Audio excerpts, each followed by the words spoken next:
Good morning, students. I hope you all are taking good care of yourself.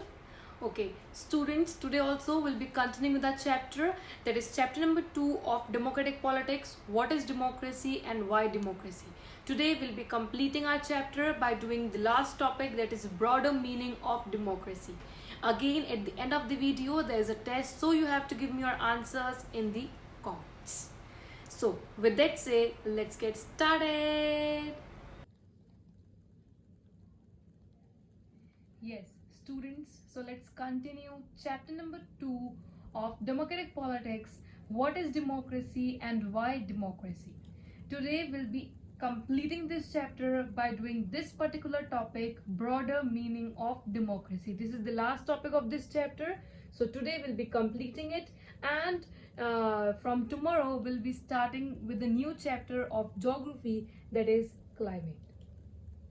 Introduction of that particular topic. In this chapter, we have studied certain features of democracy, and if those features are not followed by a country, then it would be considered as a country that pretends to be a democratic country. We have studied those 4 features, and if any of such feature is not followed by any country, then that country would be considered as a country that pretends to be a democratic country. Students, can you tell me those 4 features? Yes, the first one is final decision making power rests with those who are the elected representatives. Second, there should be free and fair electoral competition. Third, each person should have one vote and each vote should have one value. And fourth, rule of law and respect for the citizen. Also, the country should work as per the limits and should not cross the limits of constitution. So these are the 4 main features which each and every country has to follow in order to differentiate itself from those who pretend to be a democratic country. Okay. The most common form that democracy takes in our times is that of representative democracy. So the word democracy in the topic broader meaning of democracy will be studying that democracy, the word democracy has been evolved. ये time के साथ साथ ये word जो है ये change हो गया है. The word democracy has been evolved, its scope has been widened, and today we call it as a representative democracy. Democracy नहीं, आज हम इसको क्या कहते हैं? Representative democracy. Now the question is, what is the meaning of representative democracy? Representative democracy आखिर होता क्या है? In the countries we call democracy, all the people do not rule. The majority of people rule through their elected representatives. This we have done in our previous class also. Representative democracy means although we people are the rulers, but practically we choose our representatives who make certain decisions on our behalf. So indirectly, we people are not ruling, but we are electing our representatives who rule on behalf of us, and they make decisions in our favor only. Okay, so this is the representative democracy, that we people are not ruling directly, rather we are choosing our representatives who are being elected by us, and then they are making certain decisions on behalf of us. Now the question is, ma'am representative democracy का meaning तो समझ आ गया कि हम अपने representatives को choose करते हैं, हम डायरेक्टली रूल नहीं कर रहे हैं, हम डिसीजंस नहीं ले रहे हैं, रादर हम अपने रिप्रेजेंटेटिव्स को चूज करते हैं जो हमारे बिहाफ में डिसीजन लेता है. ठीक है, अब क्वेश्चन बनता है कि रिप्रेजेंटेटिव डेमोक्रेसी का मीनिंग समझ आ गया, चलो ठीक है, पर इसकी नीड क्या है, इसकी नेसेसरी क्या है? रिप्रेजेंटेटिव डेमोक्रेसी क्यों हम डेमोक्रेसी से रिप्रेजेंटेटिव डेमोक्रेसी की टर्म टूवर्ड्स क्यों जा रहे हैं? क्यों ये इवॉल्व हुई है टर्म? क्यों हम डायरेक्ट रूल क्यों नहीं कर रहे हैं? हम रिप्रेजेंटेटिव्स को चूज क्यों कर रहे हैं? या फिर क्यों इंपॉर्टेंट है representative democracy? So there are basically 2 main reasons which clearly shows that yes, it is necessary to have a representative democracy. First point क्या है? Modern democracies are having large number of people, which is physically not impossible to sit together and to take collective decision. ये practically impossible है for the countries as big as India, having population of 135 crore, कि हर एक individual साथ बैठ के decision ले. आप बताओ, ऐसा हो सकता है कि 135 crore people are sitting together and taking decisions? No, this is impossible. That's why we need to choose our representative who make decision on our behalf. इसीलिए ये फर्स्ट पॉइंट क्या शो कर रहा है कि हम रिप्रेजेंटेटिव डेमोक्रेसी की need क्या है, रिप्रेजेंटेटिव डेमोक्रेसी नेसेसरी क्यों है, why we people are not directly making decisions on a country, rather why are we choosing the representatives who are making decision. सबसे पहला पॉइंट समझ आ गया, ये इम्पॉसिबल है। ये थियोरेटिकली बोलने में बहुत आसान है, प्रैक्टिकली इट इज इम्पॉसिबल कि 135 करोड़ पॉपुलेशन एक साथ बैठ के डिसीजन ले। क्या हो सकता है ऐसा? नहीं हो सकता, बिल्कुल नहीं हो सकता। और अगर 1% हो भी जाए तो citizens do not have time, desire और skills to take part in the decision making. This is second reason. Even if the first point solve हो गया, सक्सेसफुल हो गया, पर इसकी क्या गारंटी है कि लोगों में वो स्किल्स होगी, या उनके पास उतना टाइम होगा, या सबसे बड़ी बात तो उनके ओपिनियंस मैच करेंगे? ऐसा नहीं हो सकता। हर एक इंडिविजुअल के अपने अपने ओपिनियन होते हैं, और 135 करोड़ पॉपुलेशन एक साथ बिठाना, सोच लो क्या होगा, कॉन्फ्लिक्ट, डिस्प्यूट, यही होगा, है ना। इसीलिए these 2 points shows that representative democracy is necessary। आज के टाइम पे, मॉडर्न टाइम पे जो डेमोक्रेसी है वो इवॉल्व हो गई है। पहले 1000 साल पहले या 500 साल पहले ऐसा नहीं था, ठीक है। अब चेंज हो गया, वो इवॉल्व हो गई, उसकी स्कोप जो है वो नैरो नहीं रही, वो एक वाइड हो चुकी है स्कोप, जिसमें हम अब क्या करते हैं, हम डायरेक्टली डिसीजन नहीं लेते।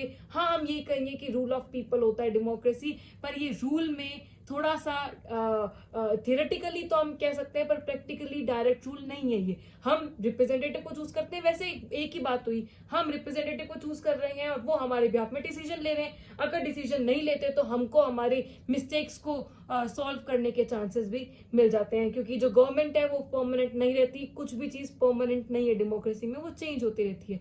अगर हमें लगा कि हमारा डिसीजन गलत है तो हम नेक्स्ट टाइम उसको चूज ही नहीं करेंगे, ठीक है। So this is the need and necessary of representative democracy. समझ आ गया क्यों मेजॉरिटी पीपल रूल नहीं करते, हम क्यों इलेक्टेड रिप्रेजेंटेटिव्स को चूज करते हैं। ये 2 पॉइंट्स हैं which clearly shows that yes why there is a need, why there is a necessary of elected democracy, of representative democracy, ठीक है।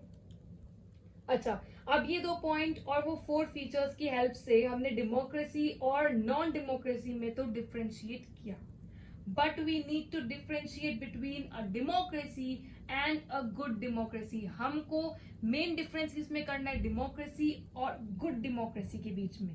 And for this we have to have a broader outlook, ठीक है। A good democracy focuses on 2 main things। We need to focus on 2 main things to have a good democracy। First, method of taking decisions। Best thing we can learn from democracy is making of decisions, the method how decisions are made। A very good example of this, let's consider a family। In a family, decisions are made by all the people of a family। They all are consulted and then the final decision comes up। Democracy is perfect, decision making is perfect, but it has to go on the basis of consultation and equality। There has to be consultation, मतलब हर एक से consultation, although इससे delays होती है, time में problem आती है, पर कंसल्टेशन से ही जो हमारा डिसीजन मेकिंग मेथड है, इसमें हमें ज्यादा से ज्यादा कंसल्टेशन लेके चलना पड़ेगा। एक इंडिविजुअली अगर पूरा डिसीजन लेने लग जाए तो वो तो डिक्टेटरशिप हो जाएगी। डेमोक्रेसी में हर एक जो भी हमने रिप्रेजेंटेटिव को चूज किए हैं, उन सबका राइट है अपना अपना व्यू पॉइंट रखना, अपना अपना ओपिनियन रखना, ठीक है। इसीलिए हम जैसे फैमिली के भी जो बड़े बड़े डिसीजंस होते हैं वो हर एक से कंसल्ट करके लिए जाते हैं, हर एक के बेनिफिट के लिए किए जाते हैं, अपने वेस्टेड इंटरेस्ट के लिए नहीं किए जाते।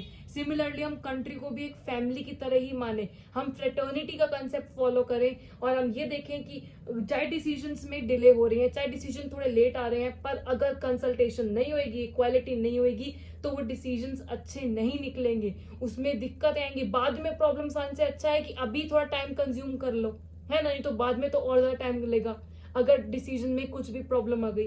तो अगर हमको गुड डेमोक्रेसी चाहिए तो सबसे पहला तो जो मेथड है ऑफ टेकिंग डिसीजन, वो एक बहुत परफेक्ट मेथड होना चाहिए, और हमको उसमें कंसल्टेशन, हमें उसमें इक्वालिटी को इंक्लूड करना चाहिए। सेकंड क्या है, consent of all. Consent of all in decision making is very very important, because the government is affecting everyone. The decisions will be affecting everyone, therefore government should be responsible to all।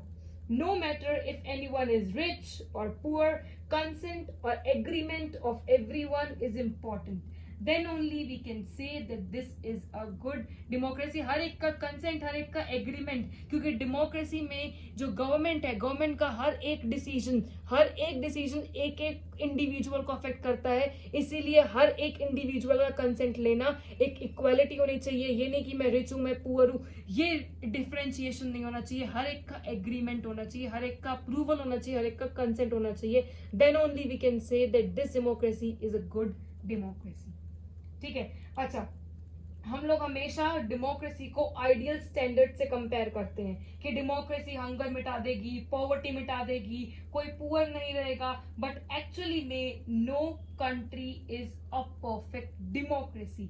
No country is a perfect democracy. No country is following an ideal democracy. It is we people who have to work upon it and make it perfect. हम ideal democracy की बात करते हैं, पर कोई भी country जो है, कोई भी गवर्नमेंट जो है, वो आइडियल स्टैंडर्ड्स को एक्चुअल में अचीव कर ही नहीं रही है, आइडियल स्टैंडर्ड्स को एक्चुअली में फॉलो कर ही नहीं रही है. इसलिए कोई भी कंट्री को हम परफेक्ट डेमोक्रेसी नहीं कह सकते हैं. ये हम वो लोग हैं जिसको हमें परफेक्ट बनानी है. हम रिप्रेजेंटेटिव्स हैं जो इसको परफेक्ट बना सकता है. Democracy is also having some advantages and disadvantages. ये हमने करा है, arguments in favour and arguments against, and we can not consider it as a perfect form of government. हम इसको परफेक्ट फॉर्म ऑफ गवर्नमेंट नहीं कह सकते. हम ये नहीं कह सकते कि हमारी country democratic form of government है तो वो एक perfect democratic form of government है, नहीं कह सकते. पर और हम डेमोक्रेसी को भी परफेक्ट फॉर्म ऑफ गवर्नमेंट नहीं कह सकते. But if we compare it by other forms like monarchy, dictatorship और one party rule, we will come to the conclusion that democracy is best form of government as compare to the other. हम democracy को best नहीं कह रहे क्योंकि democracy में कुछ positive चीजें हैं, कुछ नेगेटिव चीजें हैं, डेमोक्रेसी के कुछ स्ट्रेंथ है, कुछ वीकनेस है.